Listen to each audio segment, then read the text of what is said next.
kind old lady shelters 15 Hell's Angels during a snowstorm. Margaret's thin hands trembled as she pulled the heavy oak door open against the roaring wind. Snowflakes stung her cheeks like tiny needles, and the storm howled across the Wyoming hills as if the earth itself were protesting. She hadn't expected visitors that night, least of all the 15 men standing on her porch. They looked like trouble. Leather jackets, tattoos creeping up their necks, steel chains swinging from their belts. The faint glow from her hallway lamp caught the gleam of their patches. Hell's Angels. Their boots were caked in snow, their faces raw from the cold. For a second, Margaret's heart pressed painfully against her ribs. At 73, she lived alone, a widow tucked away in a farmhouse, too big for her, but too full of memories to leave. One of the men stepped forward. He was enormous, shoulders broad as the doorframe, a beard dusted with frost. His voice was rough but steady. "Ma'am, the roads are shut. We can't see 2 feet ahead.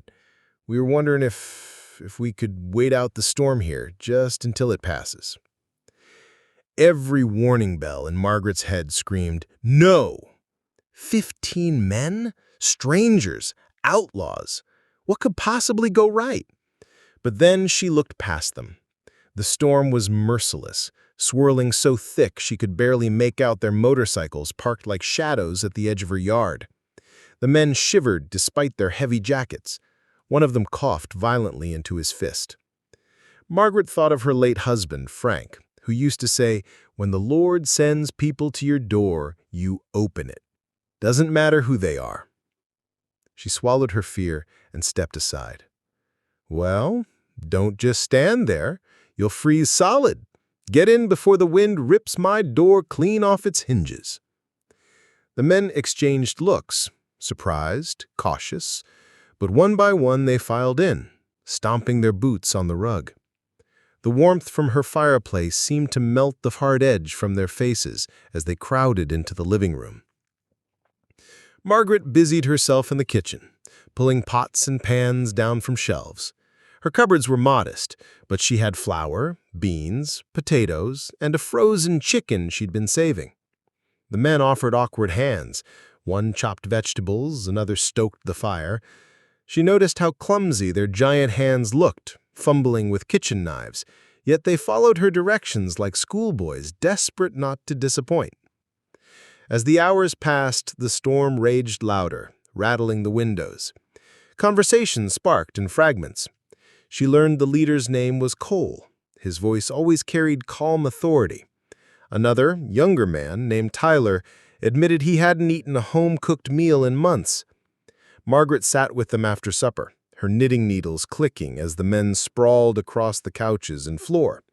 They told stories, not of crime and violence, as she half feared, but of long rides across deserts, mountain passes, and the kind of brotherhood forged on the road. She noticed how their laughter carried warmth, how their eyes softened when they spoke of mothers, wives, children left behind. At one point, she asked, "And what about your mothers? Do they know where you are tonight?"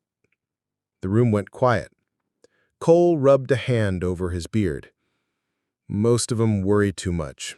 Mine, she passed. Been a long time." Margaret's throat tightened. She saw not criminals, but lost sons, each carrying their burdens. She leaned forward, her voice gentle. "Well, tonight you're safe. Tonight you can rest." The storm stretched on into dawn. Some of the men fell asleep on the floor beneath quilts she dug from closets. One of them, a giant with tattoos across his knuckles, snored so loud she half worried the rafters would shake loose. But strangely, she felt no fear anymore, only an odd sense of peace. When Margaret woke, the storm had passed. Her yard sparkled under a clear blue sky, drifts piled like walls along the fence line. She expected the men would leave quickly, return to their world of roaring engines and endless highways.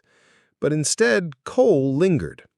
He helped her shovel the walkway, his massive hands clumsy with the small wooden shovel she handed him. "You didn't have to do what you did last night," he said quietly.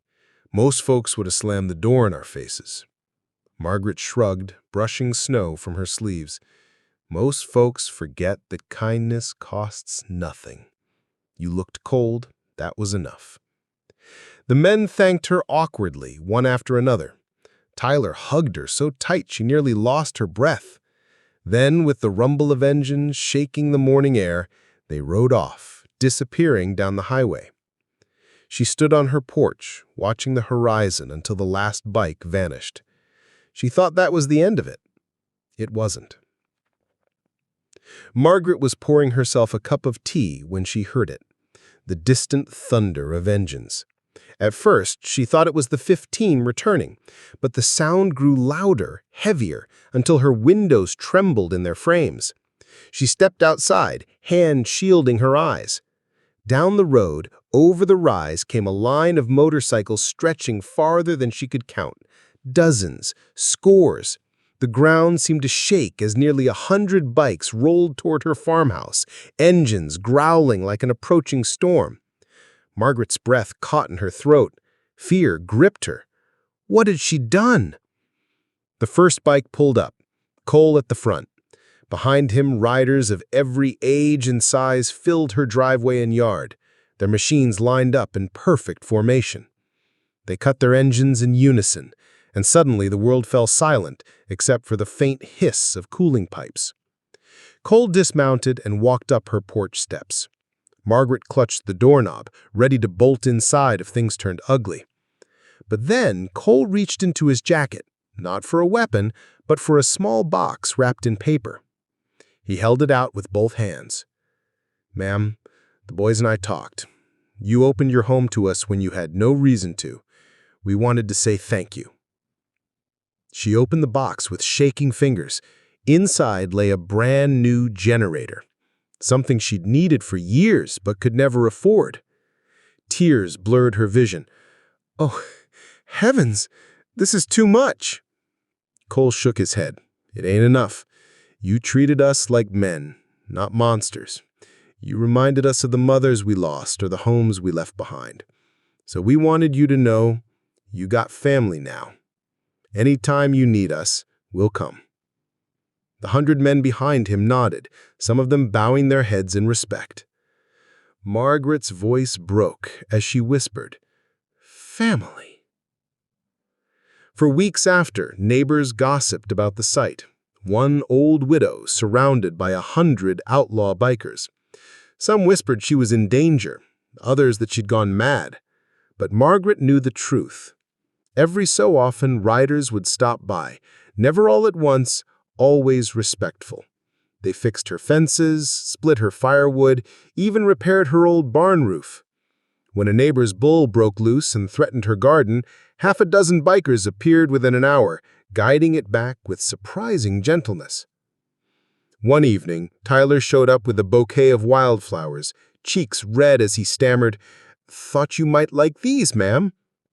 Margaret laughed, the sound echoing through the farmhouse. For the first time in years, she didn't feel alone. And so, the old woman who once lived in silence found herself with the loudest family anyone could imagine.